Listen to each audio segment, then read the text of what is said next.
నమస్తే, welcome to college TV. ప్రస్తుతం మనతో పాటు ప్రొఫెసర్ లక్ష్మణ్ గారు ఉన్నారు. ఒకసారి మాట్లాడే ప్రయత్నం చేస్తాం.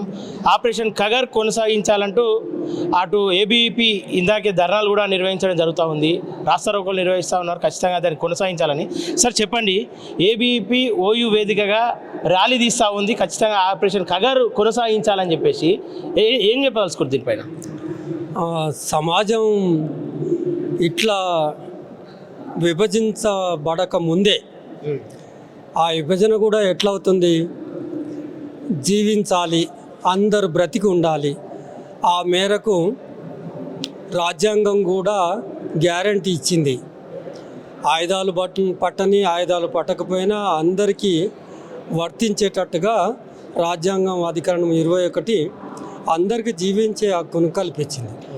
దీన్ని సమర్థించిన వాళ్ళు ఒకవైపుగా, అదొద్దు ఇక మాకు వ్యతిరేకంగా ఉన్న వాళ్ళు చనిపోవాలని మరో రకంగా విడిపోవటం అనేది ప్రజలు ఈ ధర్మయుద్ధంలో ఎటువైపు నిలబడుతారు అనేది వాళ్ళ తేల్చుకోవాల్సిన అవసరం ఉంది.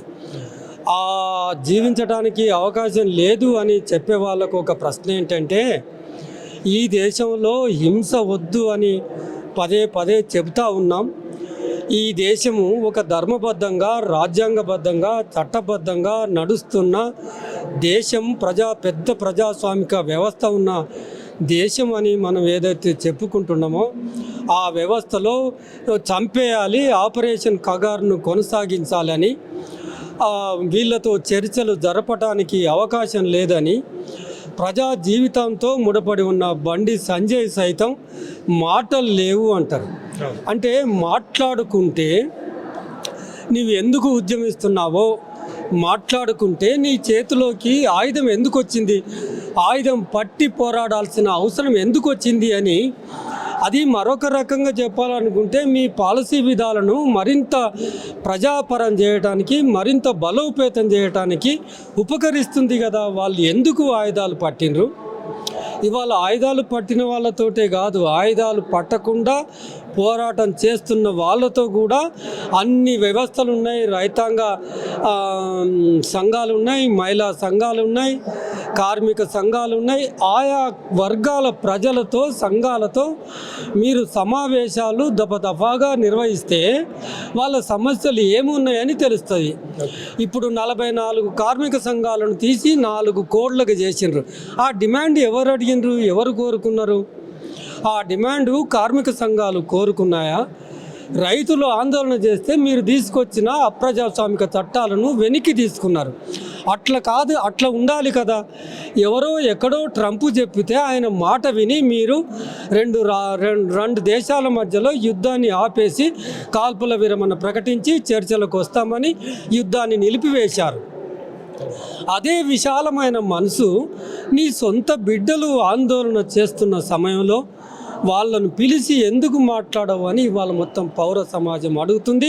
మీరు అన్నట్టుగా ఇక్కడ ఆందోళన చేస్తున్న ఏబీపీ కానీ మరొక విద్యార్థి వర్గాన్ని కానీ ఒక మానవతా కోణంలో ఆలోచించమని, చర్చలకు ఎక్కడైనా ప్రతి సమస్య అక్రాస్ ది టేబుల్ రిజాల్వ్ అవుతుందనే ఒక ప్రిన్సిపల్ ఉంది కదా. ఆ సూత్రబద్ధంగా ఎవరు ఎందుకు ఆందోళన చేస్తున్నారు, ఎవరు ఎందుకు సాయుధ పోరాటం చేస్తున్నారు పిలిచి అడిగే అవకాశం ఒకటి వచ్చింది కదా. సాయుధ పోరాటం చేస్తున్న ఆ పార్టీ వాళ్ళే మేము చర్చించటానికి, మాట్లాడటానికి సిద్ధంగా ఉన్నామని అంటున్నారు కదా. వాళ్ళని పిలిచి మరి అడగండి, మీరు ఆయుధాలను పక్కకు పెట్టండి అని.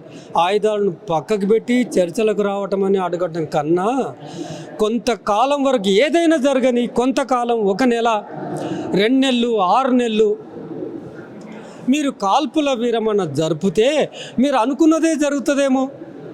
వాళ్ళందరూ మాట్లాడుకున్న తర్వాత ఒక నిర్ణయానికి వస్తారేమో. ఒకవేళ మీరు అనుకున్నది జరగకపోతే అప్పుడు కాల్పుల విరమణను ఉపసంహరించుకొని కాల్పుల మోతకు దిగుదురు. కానీ ఇప్పటికిప్పుడైతే కాల్పుల విరమణ ప్రకటించి ఆ యుద్ధాన్ని ఆపాల్సిన ఆవశ్యకత ముందుకొచ్చి ఉన్నది కదా.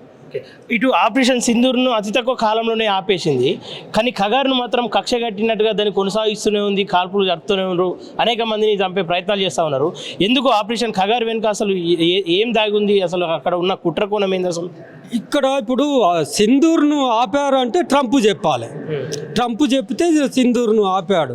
ఇప్పుడు ఖగార్ను ఆపాలంటే మీరు ఇస్తున్న దేశ ప్రజలకు, దేశ నాయకులకు, ప్రజా సంఘాలకు, ప్రతిపక్ష పార్టీలను ఈడీలని, ఇన్కమ్ ట్యాక్స్లని, రకరకాలుగా ఏసీబీలని ఇవన్నీ పెట్టి మీరు వాళ్ళను నిర్వీర్యం చేసి గొంతు నొక్కేశారు. మీరు ఎక్కడ ఎవరికి ప్రాముఖ్యత ఇస్తున్నారు, ఎవరికి గౌరవిస్తున్నారు? ఈ దేశంలో అంతర్గతంగా ఉన్న మేధావి వర్గానికి. ఈ దేశంలో మేధావులు తక్కువ లేరు, ఈ దేశంలో పార్టీలు తక్కువ లేవు. వీళ్ళెవ్వరు చెప్పినా వినవు, కానీ ఎక్కడో కూర్చున్న ట్రంప్ చెప్పితే విని ఎంబడే దాన్ని అమల్లోకి తీసుకొచ్చావు. అది కాదు మీ పాలసీ. ఈ దేశ వ్యవస్థ మీద, ఈ దేశ ప్రజల మీద, ప్రజాస్వామిక వ్యవస్థ మీద నక్సలైట్లకు నమ్మకం లేదు అంటారు. మీకు రాజ్యాంగం మీద, మీకు ఈ దేశ ప్రజల మీద, మీకు ఈ దేశ మేధావుల మీద గౌరవం ఉందా అనేది మొదటి ప్రశ్న. ఒకవేళ ఉంటే ఈ దేశ ప్రజలందరూ కోరుకుంటున్నారు, ఈ దేశంలో ఉన్న ప్రతిపక్ష పార్టీలందరూ కోరుకుంటున్నారు, ప్రజా సంఘాలు, మేధావులందరూ కోరుకుంటున్నారు, చర్చలకు రండి. ఒకవేళ మీరు అట్లాగే మొండిగా కూర్చుంటే ప్రజల ముందు మీరు తేలిపోతారు అనేది గుర్తుపెట్టుకోండి. ఇంకా మీకు పరిపాలించాలి, ఇంకా కొంతకాలం ఉండాలి అంటే ధర్మ స్థాపన కోసం ఆయుధాలు పట్టొచ్చు అని మీరే అన్నారు. వాళ్ళు కూడా ధర్మస్థాపనే అని అనుకుంటున్నారేమో. అసలు మీ ధర్మస్థాపన ఏంటో, మీ ఏ ధర్మస్థాపన కోసం మీరు చెప్తున్న ఆయుధాలు ధరించవచ్చు అని ధరిస్తూ ఉన్నారో వాళ్ళను అడగండి. మీ ధర్మస్థాపన ఏంటి? మీరు ఈ దేశంలో ఏంది ప్రతిష్టాపిస్తారు?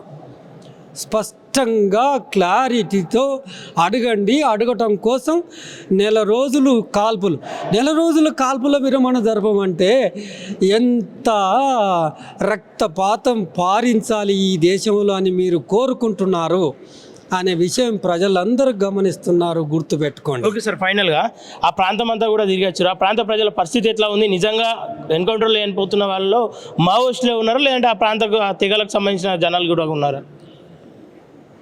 ఒకవేళ కనుక ఈ 78 సంవత్సరాల స్వతంత్ర భారతదేశంలో రజతోత్సవాలు, వజ్రోత్సవాలు జరుపుకున్న ఈ భారతదేశంలో ఒక్కసారి సందర్శించండి. మీరు ఎట్లాగూ సందర్శించరు. మీరు వాళ్ళ స్థితిగతులు, జీవన పరిస్థితులను మీరు ఎట్లా తెలుసుకోవటానికి మీకు ఇష్టం ఉండదు. ఎందుకంటే వాటన్నిటిని పరిష్కరించడం కోసం మళ్ళీ ప్రయత్నాలు చేపట్టాలి. మీరు ప్రత్యేకంగా ఒక పౌర సమాజాన్ని, స్వతంత్ర సమాజాన్ని, ఒక మేధావి వర్గాన్ని తయారు చేసి ఆ ప్రాంతాన్ని సందర్శించి వాళ్ళ సమస్యలను తెలుసుకొని వచ్చి మీకు రిపోర్ట్ చేసే విధంగానైనా ఒక ఏర్పాటు చేస్తే ఆ ప్రజలకు కన్ను కొడితే కన్ను కనబడని కారు చీకట్లో వాళ్ళ జీవితాలు అట్లా ముగుస్తూ ఉన్నాయి. వాళ్ళకు హాస్పిటల్స్ ఉండవు, వాళ్ళకు ఒక స్కూళ్ళు ఉండవు, వాళ్ళకు పాఠశాలలు ఉండవు, ఒక రోడ్లు ఉండవు, ఏమీ ఉండవు. తినటానికి ఆహారం ఉండదు. నీవు 80 కోట్ల మంది ప్రజలకు బియ్యం సప్లై చేస్తానన్నావు. ఆ బియ్యం సప్లై వీళ్ళకు ఉండదు. అక్కడ ప్రభుత్వం అంటూ ఏమీ కనబడదు. ఓ మంచినీటి సౌకర్యం ఉండదు. ఇవన్నీ ఎవరు చేశారు? ఎవరు కాదన్నా, అవునన్నా, ఒప్పుకోకపోయినా వాళ్ళలో ఒకటే మమేకమై పనిచేస్తున్న మావోయిస్టు పార్టీ ఈ సౌకర్యాలన్నీ కల్పిస్తే వాళ్ళిద్దరూ ఒకటిగా ఇవాళ పోరాటం చేస్తున్నారు. మీరు ఇవన్నీ చేయకపోగా వాళ్ళ కాళ్ళ కింద ఉన్న ఖనిజ సంపదను గుజరాతీలకు, అంబానీలకు, ఆదానీలకు, విదేశీ బహుళజాతి సంస్థలకు వాటిని తవ్వి వాళ్ళకు అప్పజెప్పే ప్రయత్నం చేస్తున్నారు. ఒకవేళ ప్రైవేటు వ్యక్తులకే కనుక ఆ ఖనిజ సంపద దారాదత్తం చేయదలుచుకుంటే మనం ఏర్పాటు చేసుకున్న నేషనల్ మినరల్ డెవలప్మెంట్ కార్పొరేషన్ ఎందుకు పెట్టుకున్నట్టు? దానికి అప్పచెప్పండి, అది చూసుకుంటుంది. కానీ మీకు పార్టీ ఫండ్ ఇచ్చిన వాళ్ళకు, మీకు ఎలక్షన్లలో ఖర్చులు భరించిన వాళ్ళు, మీరు దేశవ్యాప్తంగా తీరట కోసం కావలసిన రవాణా సౌకర్య ఏర్పాట్లు చేసిన వాళ్ళకు భక్తిగా ఈ దేశ సంపదను వాళ్ళకు అప్పచెప్పాలని చూస్తున్నారు. ఇప్పటికైనా ఆ పాలసీని మానుకొని మీరే కనుక మేము చూసుకుంటాం, ఆదివాసీల అభ్యున్నతి మేము చూసుకుంటాం, మీరు బయటికి వెళ్ళండి అని వాళ్ళతో మాట్లాడండి. ఇది కదా మేము అడుగుతున్నది. చర్చలకు వెంబడే భారత ప్రభుత్వం దిగి రావాలి. దానికి గాను కాల్పుల విరమణ ప్రకటించాలి. ఈ మొత్తంగా కలిపి ఆపరేషన్ కగార్ అని ఏదైతే పెట్టారో ఓ సంక్షేమ పథకం పెట్టాలి, కానీ చంపే పథకం ఆపరేషన్ కగార్ను ఉపసంహరించుకోవాలని డిమాండ్ చేస్తారు. విదేశాల్లో ఉన్నత విద్యను చదువుకోవాలని అనుకుంటున్నారా? అయితే వెంటనే ఫ్లైగ్రాడ్ ఓవర్సీస్ ఎడ్యుకేషన్ కన్సల్టెన్సీని సంప్రదించండి. మీ విదేశీ కలలను సాకారం చేసుకోండి. ఫ్లైగ్రాడ్